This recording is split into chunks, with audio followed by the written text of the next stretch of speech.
Hello, everyone, and good evening. Thanks for joining us tonight. So tonight we have Ayyā Somā, who's giving a talk on responsibility. But before that, we'll chant the Ratana Sutta, and you can find the link to the chanting in the live chat. And then Ayyā Somā will guide us through a meditation and then share some words of Dhamma. So hello to Elaine, Melinda, and Edward, as well as to our friends who are just watching. Thanks again for joining us tonight. So we can turn things over to Ayyā Somā, who will lead us in some. All right, thank you, Bhante, and thank you all for joining us this evening. So we'll start by chanting the Ratana Sutta. Namo tassa bhagavato arahato samma sambuddhassa. Namo tassa bhagavato arahato samma sambuddhassa. Namo tassa bhagavato arahato samma sambuddhassa. Yani dabhutani samagatani bummani vayani vantaleke sabeva bhuta sumana bhavantu atopi sakacha sunantu vasitam. Tasmahi bhutani sameta sabe metam karota manusiya pacaya divacharato chaharanti evalim tasmahi nera kata pamata yam kinchivitam midabahuram vasake suvayam ratanam panitam nano samamati tatagatena idampi buddhe ratanam panitam etena sachena suvati hotu Kayam viragam mamatam panitam yada jagasakya muni samadhito natena dhammena samati kinchi edampi dhamme ratanam panitam etena sachena suvati hotu Yang Buddha seto parivanayi suchim samadhimanantarikanyamahu samadhinatena samona vinjati dampi dhamme ratanam panitam etena sachena subhati hotu Ye Bungala tasatam pasata chatari etani yugani honti Te dakineya sugata sasavaka ete sudinnani mahapalani Edampi sanghe ratanam panitam etena sachena suvati hotu Yesu payuta manasa dalhena kamino gotama sasanamhi te patipata matam digaiha latha mudhani buddhim punjamanam idampi sanghe ratanam panitam etena sachena suvati hotu Yatinda kilo patavim sito siya chatu vivate via sampakambiyo tatu pamamsa purisam vadami yo arya sachani avecha vasati idampi sanghe ratanam panitam etena sachena suvati hotu Ye Ariya Sacchani Vibhavayanti Gambhira Panyena Sudesitani Kinchapi te honti pusapamata nate bhavamata diyanti Vedampi sanghe ratanam panitam etena sachena suvati hotu Sahava sadasana sampadaya daya sutamma jahita bhavanti Sakaya deti vichiki chitancha silabatam vapiyadati kinchi Chatu apaye vichavipamuto chachabitana niyamambo katum Idampi sanghe ratanam panitam etena sachena suvati hotu Kinchapi sokam karoti papakam kayena vacha udacheta sava Abambo sota sapati chadaya abambata di tapada savuta Idampi sanghe ratanam panita etena sachena suvati hotu Vanapagumbe yata pusita gegem Anamase patamasmin gemhe Katupamang dhammavaram adesayi Nibbanagamim paramam hitaya Idampi buddhe ratanam panitam etena sachena suvati hotu Varo varanyo varado varaharo anutaro dhammavaram adesayi Idampi buddhe ratanam panitam etena sachena suvati hotu Kinam puranam navam nati sambhavam virata citta yatike bhavasmim Te kina bija virulli chandani banki dirayatayam padipo Idampi sanghe ratanam panitam etena sachena suvati hotu Yani dabutani samagatani bummani vayani vantarike Tathagatam deva manusa pujitam tam namassama suvati hotu Yani bhutani samagatani bummani vayani vantarike Tathagatam deva manusa pujitam tam namassama suvati hotu Yani bhutani samagatani bummani vayani vantarike Tathagatam deva manusa pujitam sangham namassama suvati hotu Etena sacha vajjena dukkha upasamentu te Etena sacha vajjena bhaya upasamentu te Etena sacha vajjena roga upasamentu te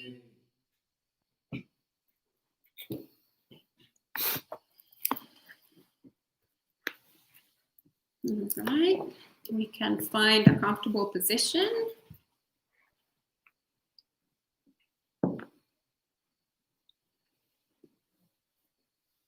We can rock our body side to side if we need to.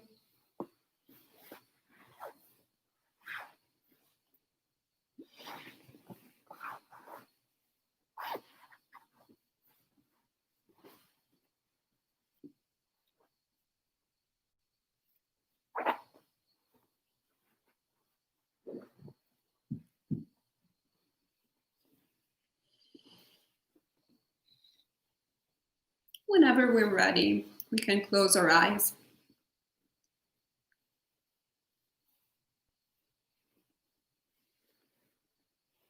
And we can start by relaxing the entire body.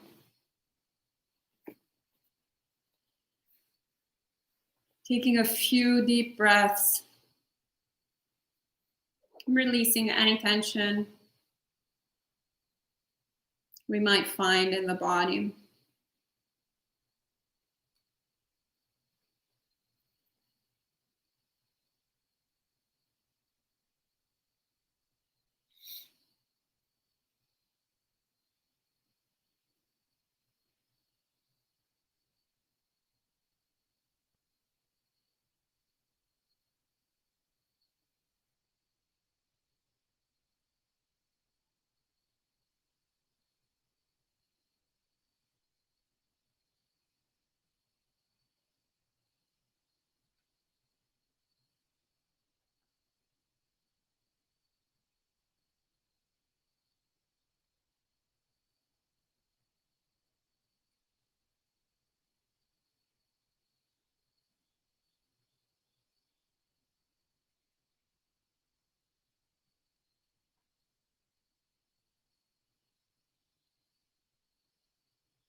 And we can gently bring our attention to the process of breathing.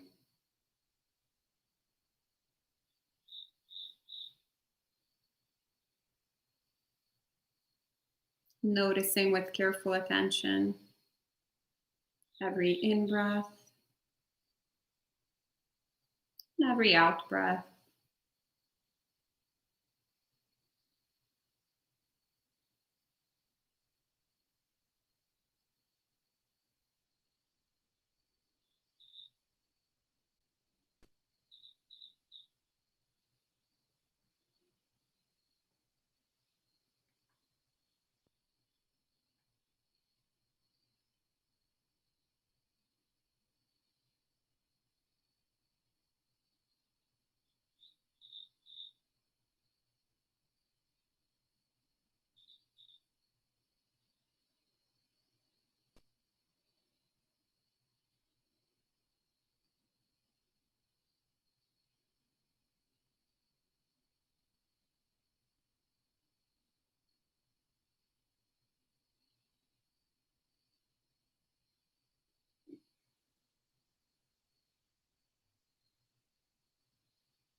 Knowing every moment of the process of breathing.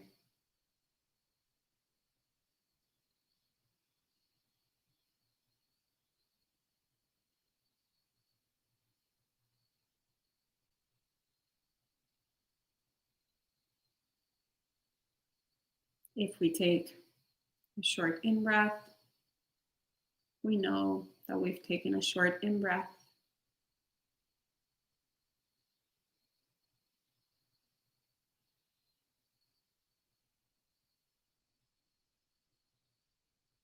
If the out-breath is long, we know that the out-breath is long.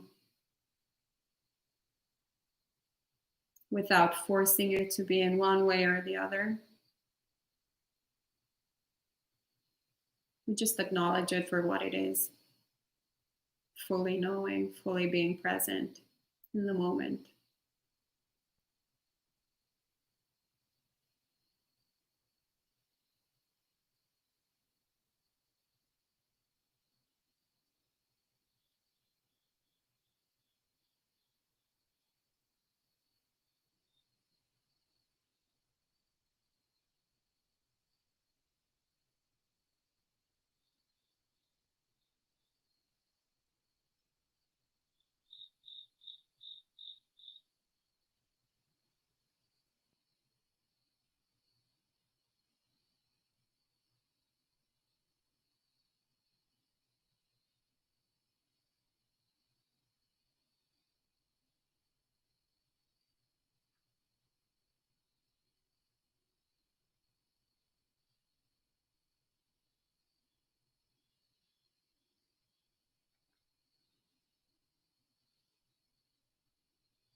If we catch our mind getting distracted or spacing out, we can gently bring it back to the breath and rejoice in our moment of wisdom that made us aware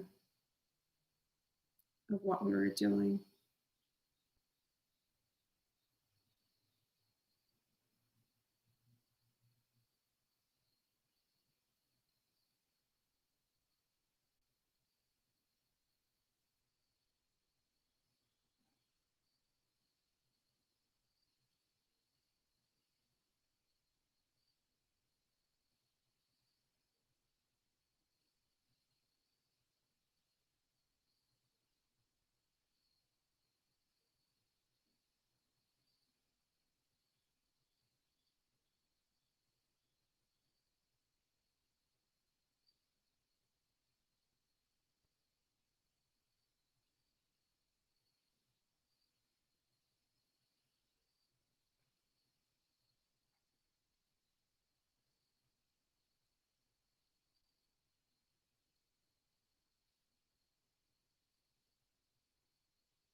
Right, and you can gently come out of the meditation and stretch your body if you need to.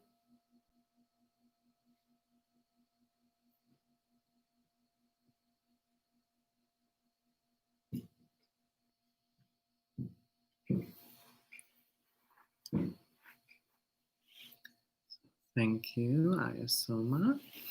And hello to some more friends joining in, including John, Mary, Gita, and Jens.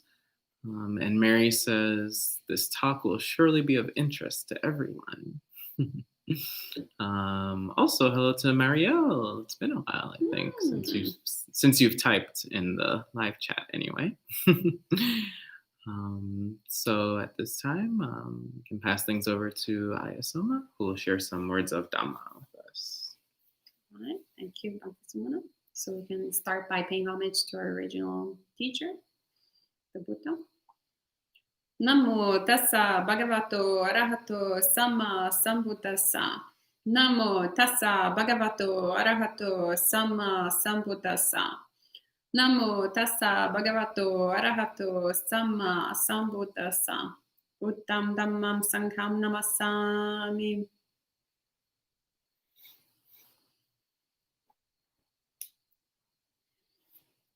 Right, so the topic today is responsibility. I didn't really read the blurb, so they're whispering he can read it out to you, but actually it's not necessary. I think the title is self-explanatory, or at least it is in my mind. So we'll see what comes up. And actually, the first thing that comes up is what has been going on here at Empty Cloud Monastery for the past month. There's a lot of ordinations happening every couple of weeks. Different levels of ordinations, different things happening, and there's a lot of conversation and actual taking of dependence. So there is, I wrote it down actually, there is this quote, when one takes dependence from a teacher that says, from this day onward, the teacher's burden will be mine. I shall be the burden of teacher. It's translated that way. But this doesn't like this translation. It's found on Google.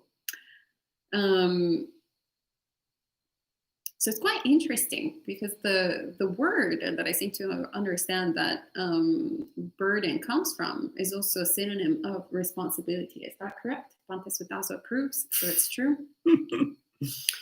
And it was interesting to me because when I was thinking right before this talk, this session, this meeting, about the subject matter of responsibility, I was thinking about the burden, and it really felt like a burden in general, both having to talk about this topic and both the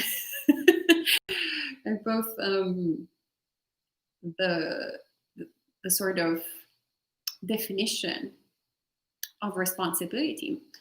So what came to mind was the approach that a lot of times we take with responsibility to begin with. But in actuality, it's such a beautiful thing. You know, it's when we're taking dependence on a teacher,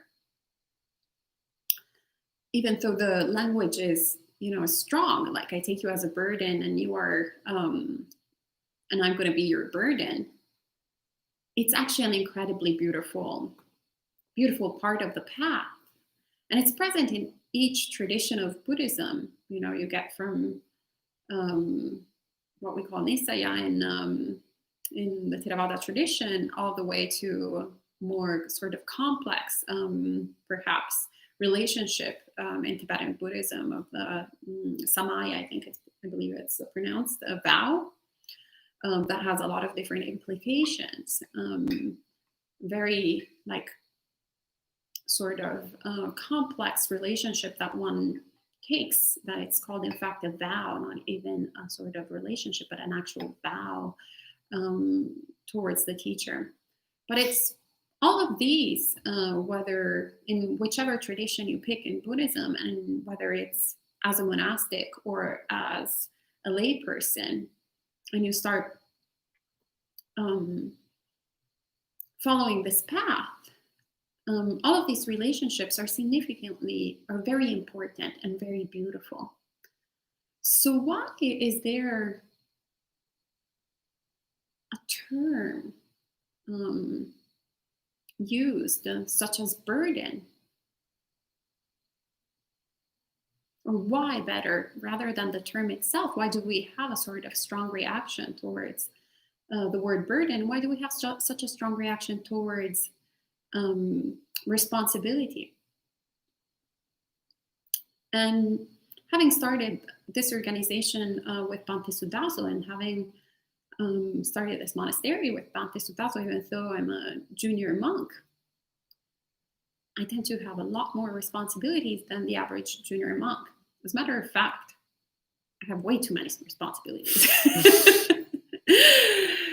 And so actually that's the senior monk here at Empty Cloud, Bhante Sudaso.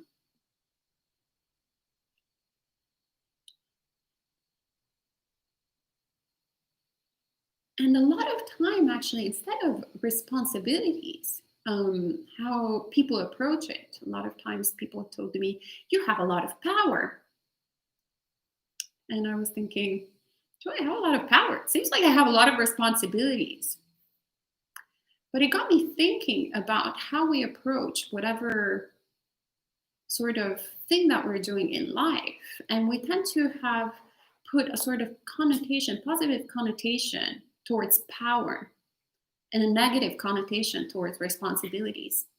And so sometimes we get into projects with the idea that we're going to have power over ourselves, power over our situation, power, control of something, whether it's ourselves or others or a space or a group of people.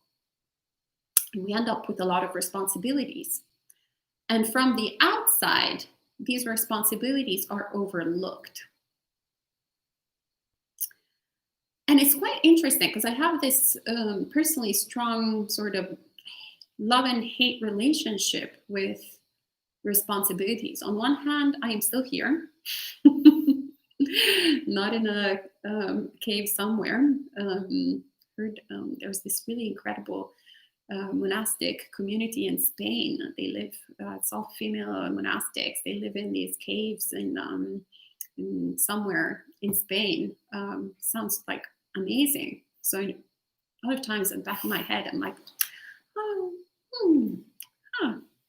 I have a European passport. It would be no problems living there, just very simply kind of relaxed, without all these responsibilities. Or while traveling in Italy, there are these beautiful monasteries, like nunneries, or of the Catholic tradition, obviously. I visited them once with my mother, and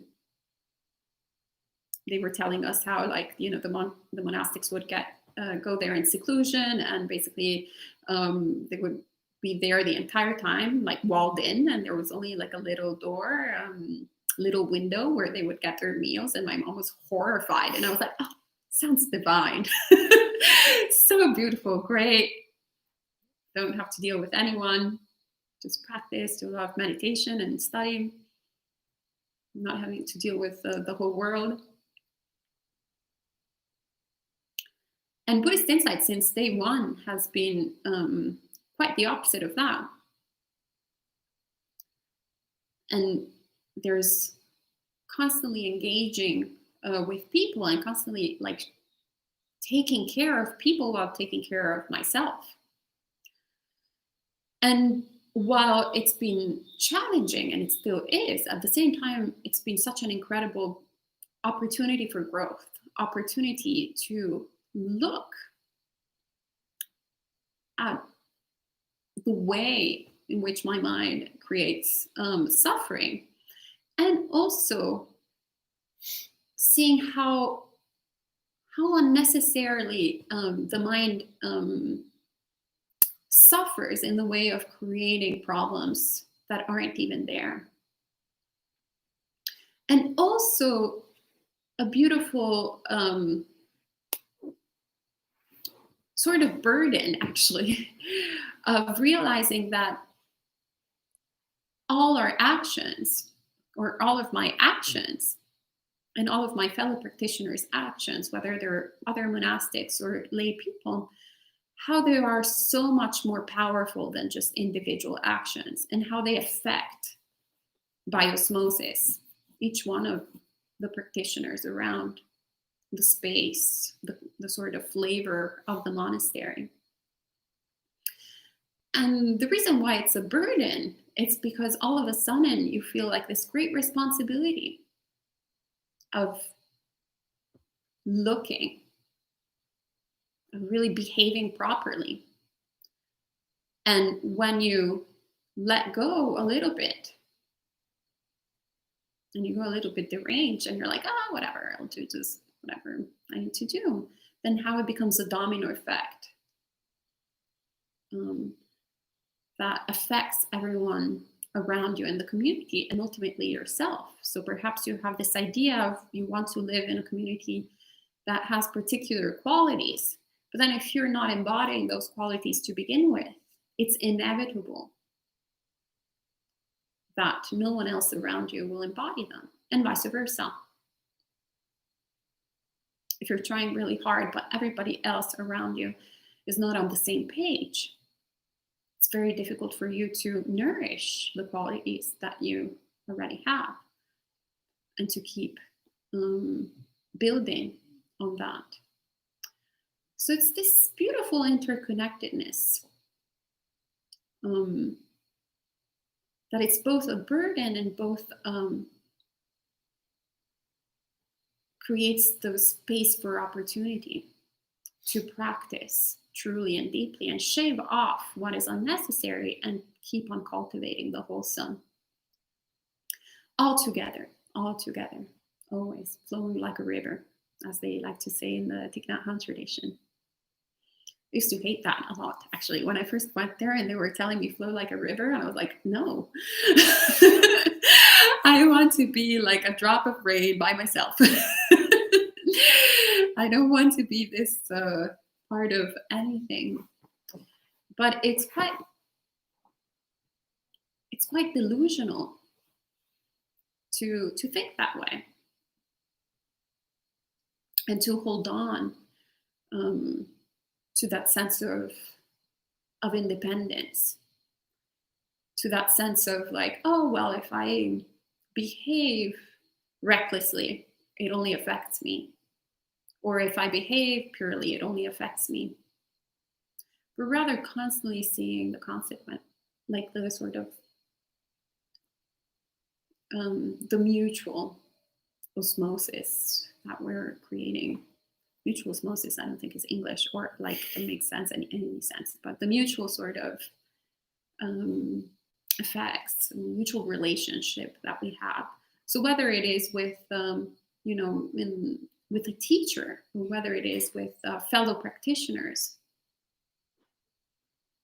it's extremely important to look at our actions and to really take responsibility of our actions through body, speech, and mind.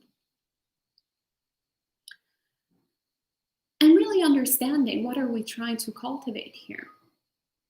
When I first started practice, I was very amused on how in certain places, like actually this monastery, for example, we talk about work period.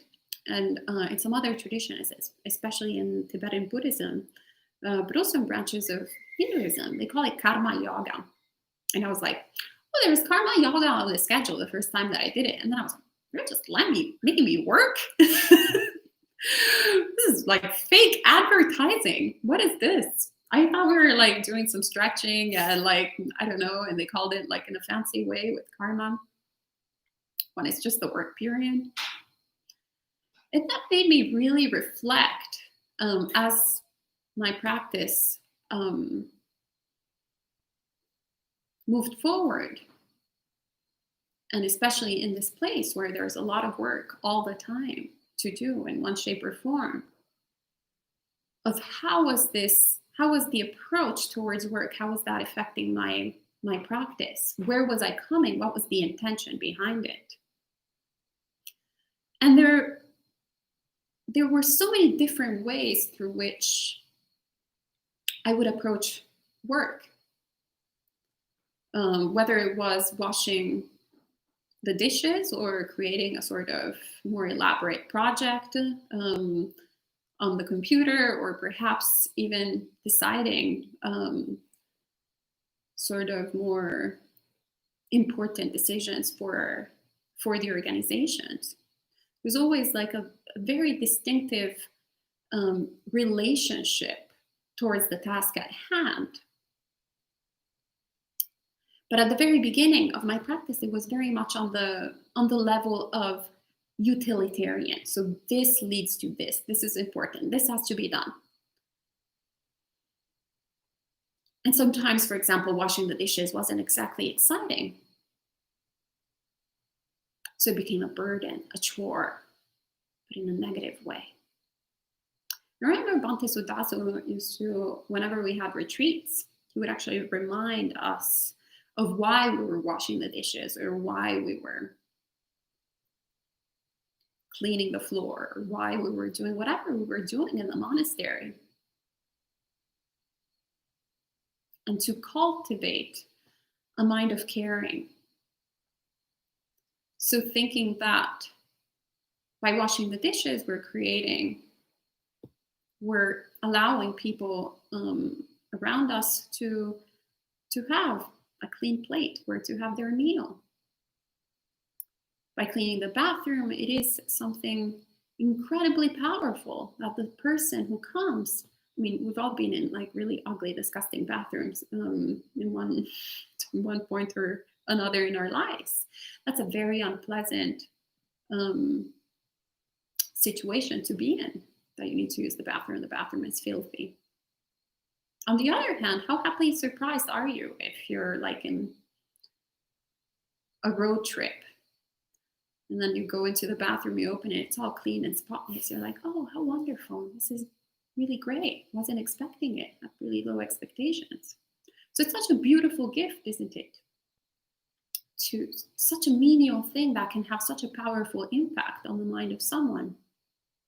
And it's the same with pretty much anything. Washing the floor, like anything that we can do in a monastery. It benefits ourselves and others. So a lot of times we think of it, once again, as the work period. During the work period, I have to do these tasks, and who cares? Well, the monk is not here around, so perhaps I'll just like sweep a little bit and try to goof off. Kind of like perhaps we do the same at work. Like, oh, they're not really paying attention. Oh, they're paying attention. Let me really pretend that I am working. Let me close Facebook. My boss is coming here. I don't want them to see me on social media. I'll pretend I'm working. So sometimes we have that attitude also with our practice, a kind of laziness. And that's because we are not really understanding that the reason why we're doing the things that we're doing is to cultivate a mind of loving kindness, to cultivate a mind of compassion, to cultivate a mind of caring. And that's when something like karma yoga then doesn't become fake advertising, becomes something meaningful, becomes something that we're like, well, how about now that it's not the work period or the karma yoga on the schedule, how about now I just do it out of my own accord, nobody's watching, and I'm cleaning this part of the monastery.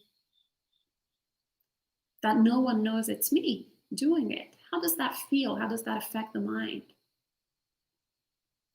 And really reflecting on the powerful teachings of the Buddha, when we're taking the responsibility of caring for others. And then it doesn't become a chore. It doesn't become anything except for giving, pure giving. Nobody knows except for ourselves. And we're giving a gift to, we don't even know who, perhaps. We don't even know who is coming. What a beautiful thing to do. And that brings lightness to the mind. That becomes caring. So we take the responsibility of ourselves and others. We take the responsibility of this practice. And this is when this practice, something so menial can be extremely transformative. And it doesn't become anymore about doing the, prestigious job versus the menial job. But rather, sometimes actually the mind gravitates more towards the menial job rather than the high praised job. And by meaning high praised job in terms of sort of conventional terms, we tend to have this idea that sitting in front of a desk and crafting whatever it is that we're crafting is superior to washing dishes.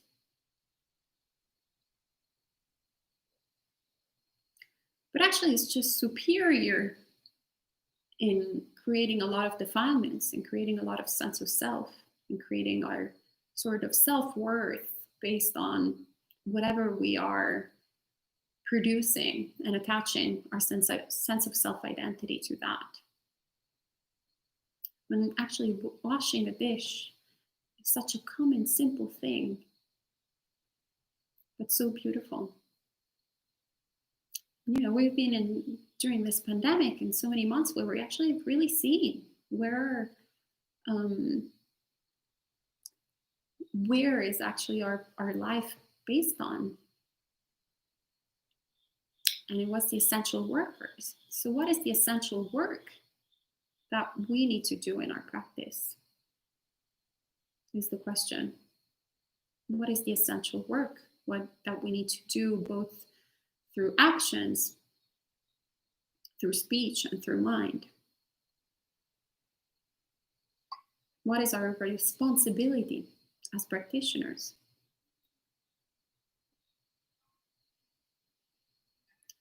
And what kind of burden can we remove from other people's shoulders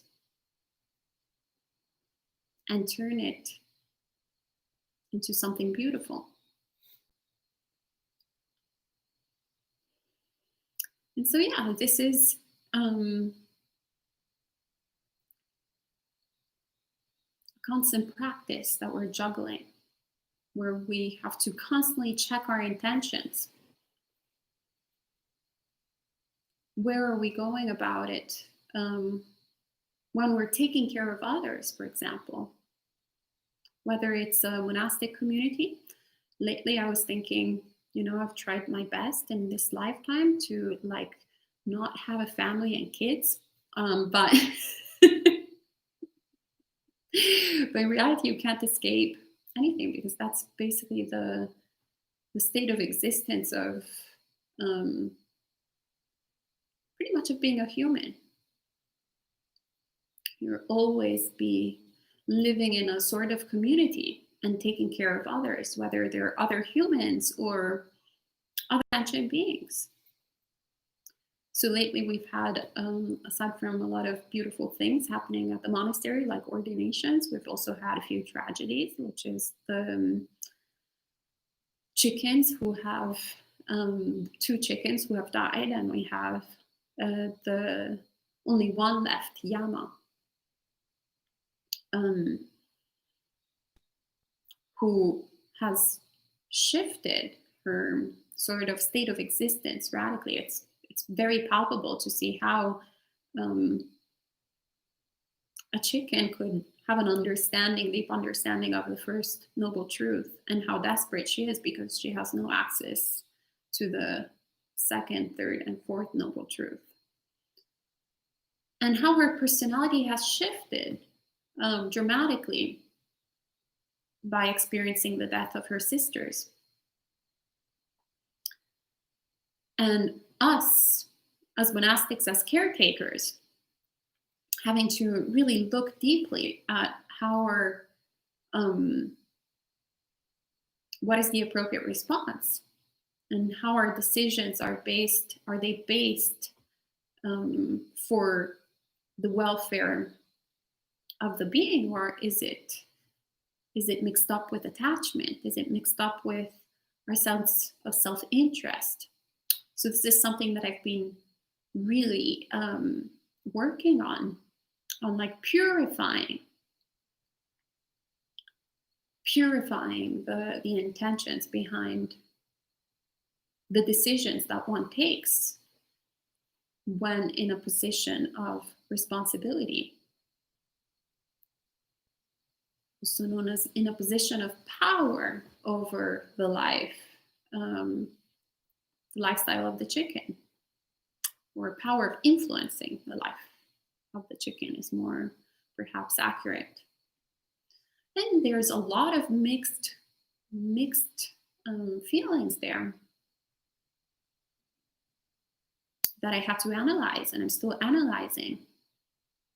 So we found a beautiful place, for example, for her, that a beautiful sanctuary that wants to adopt her, where it seems like she would have a really great life, but there's that sense of attachment of like, oh, but then I'm not going to be able to see her every day. A sense of loss. And it got me to reflect a lot. And I was like, wow, is this really love for the chicken? Or is this very conditional? Just as long as I can get something out of it, for example, then I am capable of loving this sentient being. And so also here, it's the process of letting go, of really making the appropriate response, making the best decision by being quite honest with our defilements and looking for the best. What is the best? The welfare of others. And this is no different than having children. No different than taking care of anyone, whether it's an animal, it's a sibling, it's whoever it is, an older parent perhaps.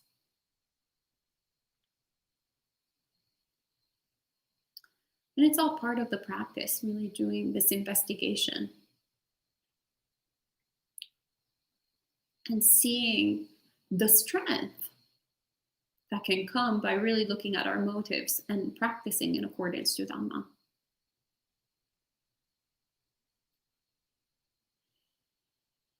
And it's the same, once again, with living in community. We're basically an extended family.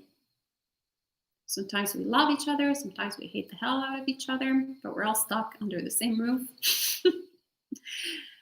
And we have to deal with our defilements. And also our great qualities, some qualities that we've developed, mixed with big defilements.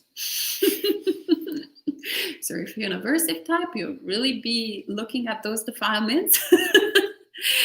If you're a greed type, you'll be looking at all the good qualities of others. And if you're a delusion type, you're a little bit confused if they're getting back to the talk of Bhantisiddhasa the other day.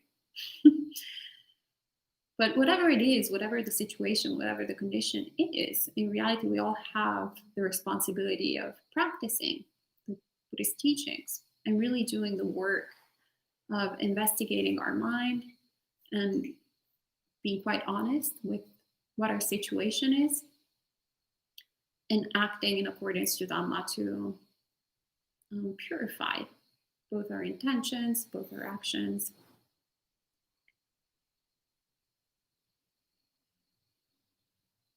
And slowly but surely get close to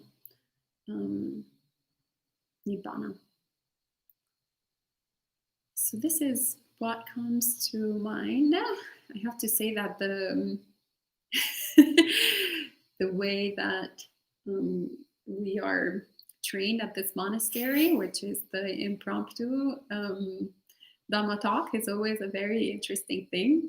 I call it the stream of consciousness, as James Joyce used to call it. Like whatever comes up, comes up. But I also remember that the first time I read James Joyce, and probably second and third and fourth time as well, I was completely like missing the point and not really understanding what the hell he was talking about. So hopefully this was a little bit was not as cryptic as the stream of consciousness. Yeah. Thank you, Ayya. Sadhu, sadhu, sadhu. And welcome to some other friends joining in, Bobby as well as 534. And there's a couple comments. Elaine says, you appear more confident in front of the camera, Ayyā Somā. Well, I got used to it. So I still have, it's quite interesting. So my body still has a lot of agitation reflexes. Is that English? Like tics, maybe. But because I got used to it and it's so predictable, it's kind of like, oh, here it is. The throat gets all stuck and tight, and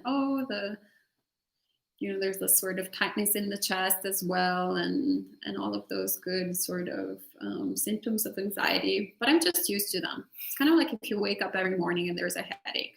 At the very beginning, you're like, oh, this headache is horrible. It's awful. And you wake up again and you're like, oh, when is it ever going to go away?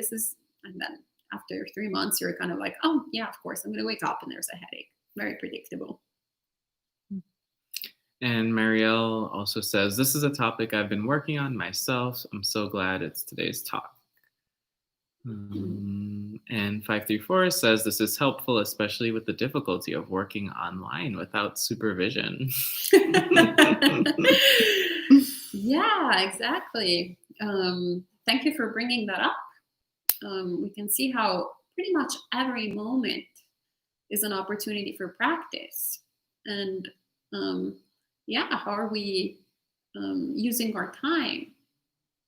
So is it just, that utilitarian approach that we have, like, oh, can't wait until this is over? And we can spend an entire life, sooner or later we'll be in a graveyard. And, we had been waiting all that time. So then it just kind of comes into being. When is it over yet? No, it's over. Or you can go, well, now I have some time and I have also this task. So how can I make the best out of it in order to develop wholesome mind states? And that's pretty much actually my understanding of the Mahayana tradition, like the Genesis. So as Buddhism evolved, the conditions changed, shifted, and different communities had to face different challenges, both climate-wise, as monastics moved to China and there was not, a reliable, warm climate, but also as they were dealing with a different culture that was relating to Buddhism in a different way. So the monastics had to start, for example, working a lot more, working as in, in quote unquote a traditional way. So growing their own food, for example. And one can, if one is extremely traditionalist or literal in terms of the teachings, they will have an attitude of like, this is not in accordance to Dhamma. Monastics should not be working. But what I really appreciate actually about the Mahayana tradition is that those were the conditions, and the focus was to shift it, to turn it into an opportunity rather than into an obstacle for Dharma. So you'll see how there's a big emphasis, and I think that's why the wording also that comes from Mahayana and Vajrayana's Karma Yoga, to really understand that every opportunity is an opportunity for practice. Every moment, whatever we're doing, it's a great chance to reflect on how can we apply the teachings. Otherwise, it can become very much a sort of a practice that is only relevant in particular times and places, and it's not a living practice. It's not teachings that are relevant to us in our day-to-day life, and becomes kind of like, remember I told you guys this story already, but I'll repeat myself. I used to practice Aikido when I was a teenager, and I was actually really bad at it, but the more I was practicing, and Aikido is the martial art that is defensive rather than offensive, that, whatever the English speaking people are saying. Offensive. And anyway, the point of it is that someone attacks you and you use their energy to get them off of you. And you learn this by learning certain moves. So people will like take you, it's usually done in pairs. So the person that you're practicing with will like hold you in particular places, and you learn certain moves that then you'll use their energy, and they will be on the floor, and you will be all like, yeah, great. So I had mastered some of these, I was able to do some of these moves, and then I was like showing my friends who were not practicing Aikido, and I'm like, oh yeah, come on, like hold me and do it. So this friend, instead of holding me here, held me here, and I was like, no, I can't move it. No, you should hold me here. And he was like, so if someone attacks you on the street, you're gonna tell them, no, stop. Do not attack me here. Like, please move the hand a little bit to the left. No, now to the right. So they were all making fun of me. And I feel like that's very relevant to Dharma practice, because if we start, creating too many conditions that for when it's right to practice, then we're actually not capable of practicing all the time, and then it doesn't become relevant. Aikido was something that I was never able to use because I never understood it fully. I never practiced it fully. I only knew how to practice it when this was the case, only in this condition. So we want to really master the teachings and really take everything as an opportunity for practice. Thank you. And then Yen says, I really like the thought of seeing how small things are essential work or parts of our practice. And John asks, how would you describe our responsibility to help others during this time? I know that the monastery is doing a lot to help others, which is fantastic. I would say our responsibility is to try our best with whatever kind of resource that we have and whatever opportunities to help that we have in front of ourselves. So there is this idea, sort of the ideal that we have in the mind. Like, I want to feed all the people in New Jersey. But realistically, I can't feed all the people in New Jersey. So I can't even feed all the people in West Orange, the town where we are in New Jersey.